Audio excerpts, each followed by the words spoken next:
Moi, quand je veux comprendre quelque chose, je m'intéresse au sujet, je fais mes propres recherches, je regroupe toutes les infos que je trouve, j'essaye de sourcer, et je me base pas juste sur ce que dit une personne, ou sur ce que j'ai vu dans un documentaire, ou ce que dit machin chose.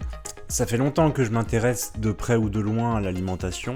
D'une part parce qu'avec mon ex-conjointe pendant longtemps, on a recherché l'autonomie alimentaire, et donc on devait s'intéresser un peu à ce qu'on mangeait. Et puis, si vous faites le choix de ne pas manger de viande ou de peu manger de viande en France, si vous ne voulez pas mourir dans d'atroces souffrances, vous êtes un petit peu obligé de vous renseigner sur les choses qu'il y a dans la nourriture. Et puis en fait, en mettant tout ça de côté, est-ce que ce serait pas la base de savoir ce qui rentre dans notre corps ? Alors peut-être que ça intéresse moins que la vie de l'influenceur TikTok à la mode, mais moi, ça m'intéresse. J'ai décidé de devenir la meilleure version de moi-même et de quoi on est fait, de ce qu'on rentre dans notre corps, de ce qu'on mange. Donc je trouve ça assez logique de m'intéresser un peu plus en profondeur à ça. Petit disclaimer tout de même, je sais que le rapport à la nourriture pour certains peut être très malsain, voire très dangereux. Je suis pas ici pour vous dire de moins manger ou de plus manger d'ailleurs. Je suis pas ici pour vous dire de devenir des brindilles anorexiques qui peuvent se casser en deux en descendant un trottoir. Donc mangez sainement et mangez à votre faim.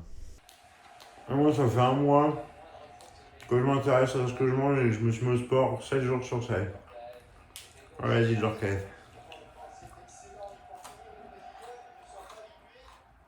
Calories, protéines, lipides, glucides, des mots sur lesquels je m'étais jamais vraiment penché plus que ça, considérant que notre côté instinct sauvage suffisait à savoir ce qu'on devait manger. Et d'ailleurs, je pense toujours ça. Mais disons qu'avec l'évolution de notre société, il faut se renseigner un peu pour se battre à armes égales. Comment s'en sortir dans cette industrialisation de la calorie ? Comment connaître les macronutriments que j'ai besoin de manger ? Comment mon corps transforme tout ça ? Même si je considère que dans un monde idéal, on n'aurait même pas besoin de se soucier de tout ça, parce que notre instinct sauvage et la nature nous donneraient les choses qu'il faut quand il faut. La réalité d'aujourd'hui, elle est un petit peu différente, c'est pour ça que je me penche sur le sujet. Installez-vous confortablement et soyez les bienvenus dans cette introduction à la nutrition. Bon, c'est un sujet qui m'intéresse beaucoup, mais je suis pas encore hyper bien calé.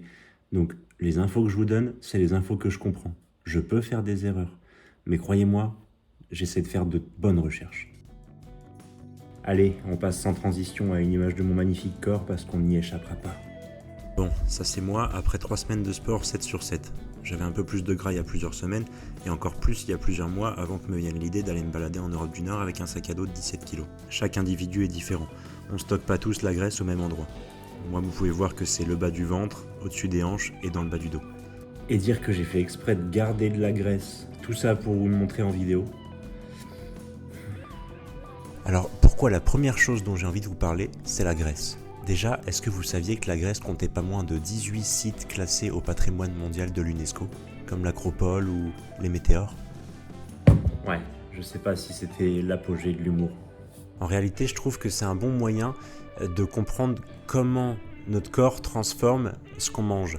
C'est-à-dire que c'est un moyen qui est visible. Mais d'ailleurs, c'est quoi la Grèce ? Les tissus adipeux sont des tissus conjonctifs spécialisés dans lesquels les cellules graisseuses, les adipocytes, prédominent. Il existe 2 types de tissus adipeux. Les tissus adipeux, puisque c'est comme ça que ça s'appelle, ce sont en gros les graisses. Il en existe effectivement 2 sortes, les tissus adipeux blancs et les tissus adipeux bruns. Pour éviter de répéter 10 fois tissus adipeux, on va parler de graisse. Ces graisses, elles ont plusieurs rôles. Elles ont notamment des fonctions endocrines, des fonctions de thermorégulation. Mais nous, ce qui va nous intéresser aujourd'hui, c'est son rôle énergétique. La graisse, c'est une réserve d'énergie. Lorsqu'on va avoir épuisé nos ressources de glucides, on va les puiser dans nos graisses. Et bah du coup, c'est parfait. Si c'est une espèce de compte en banque de l'énergie, autant en stocker le plus possible. Oh, doucement, c'est pas aussi simple que ça. Avant d'aller chercher ton Nutella, Laisse-moi te rappeler quelques-uns des problèmes liés au surpoids. Diabète, maladie cardiovasculaire, hypertension artérielle, apnée du sommeil, arthrose, cancer. Vous en voulez d'autres ? Effectivement, même si la définition pourrait laisser croire qu'il nous faut plein de graisse pour avoir plein d'énergie, on sait qu'un pourcentage de graisse trop élevé dans le corps apporte des problèmes. Alors, comment on sait quel est le pourcentage de graisse idéal dans le corps ? Selon l'American Council on Exercise, American Council of Exercise, le taux de graisse corporelle idéal se situe entre 14 et 31% chez les femmes et entre 6 et 24% chez les hommes. 14 à 31% ou 6 à 24%? Mais c'est pas une fourchette ça. Ah, ça c'est un râteau ça, madame. Effectivement, c'est peut-être un petit peu compliqué de savoir quel taux de graisse idéal il faut pour être en bonne santé. Tout ce qu'on sait, c'est qu'il ne faut pas qu'il soit trop élevé. Et ce qu'on sait moins, en revanche, c'est que la masse musculaire est également un excellent moyen d'être en bonne santé. C'est un petit peu complexe à comprendre, mais en gros c'est une histoire d'insuline, qui est une hormone qui permet au glucose d'être utilisé comme une source d'énergie. Donc en gros, ça veut dire que plus on a de muscles, plus on utilise bien les choses qu'on mange. Donc il faut développer sa masse musculaire et ne pas avoir trop de gras. Alors ça tombe bien pour nos recherches, puisqu'il y a des gens qui passent leur vie à tenter d'avoir le moins de masse de graisse et le plus de muscles. Le gars que vous voyez là, Andreas Münzer, il est considéré comme l'un des gars les plus secs du monde. L'un des gars qui a le moins de taux de graisse. Vous trouvez qu'il a l'air en bonne santé, vous ? Il est mort à 31 ans.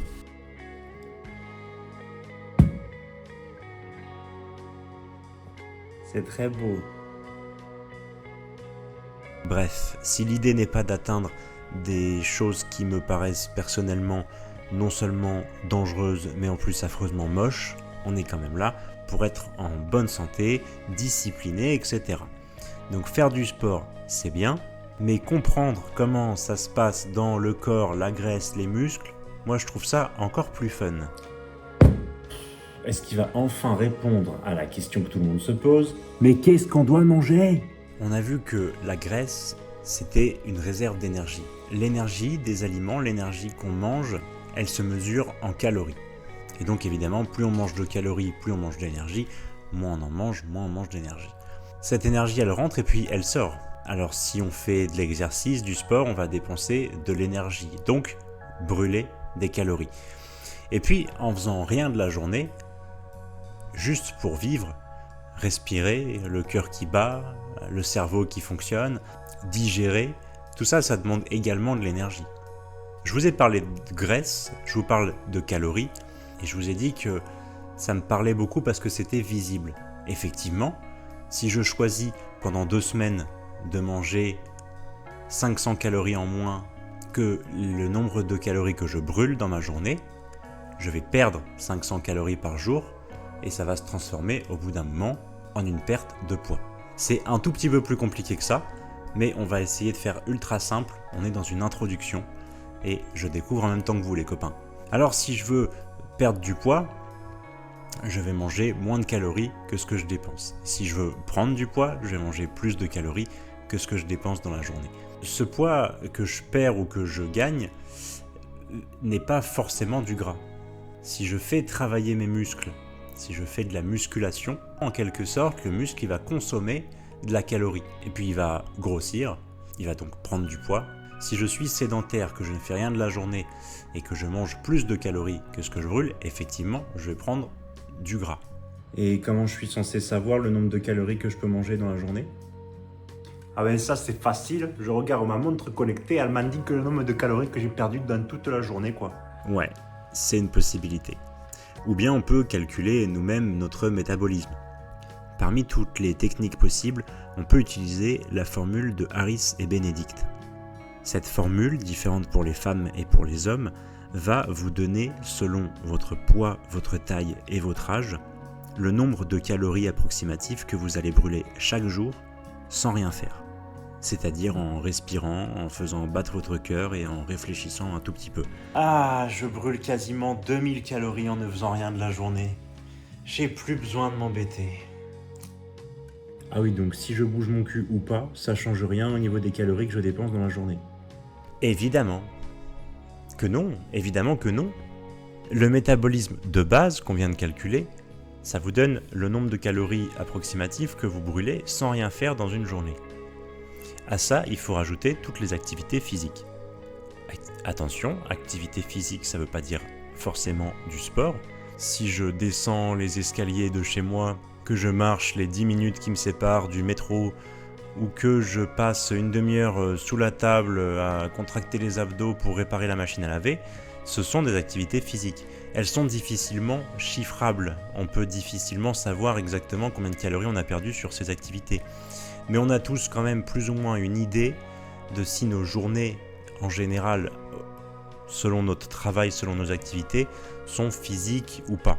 Sachant ça, on peut calculer le nombre de calories totales qu'on va brûler. À tout ça, on va ajouter les calories brûlées au sport. Encore une fois, on a des outils qui vont nous permettre d'aller chercher une approximation, même si ça va pas être d'une précision parfaite, parce que quand je cours, selon la température, selon le dénivelé, selon ma façon de faire mes foulées, tout ça, ça va influencer sur le nombre de calories que je vais brûler, mais on va avoir quand même une idée plus ou moins précise avec certains outils.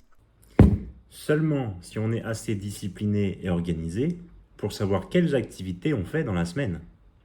Une fois qu'on a fait tout notre calcul, on obtient le nombre de calories totales qu'on brûle en une journée. C'est à partir de ce chiffre qu'on va vouloir réduire ou augmenter le nombre de calories qu'on va ingérer.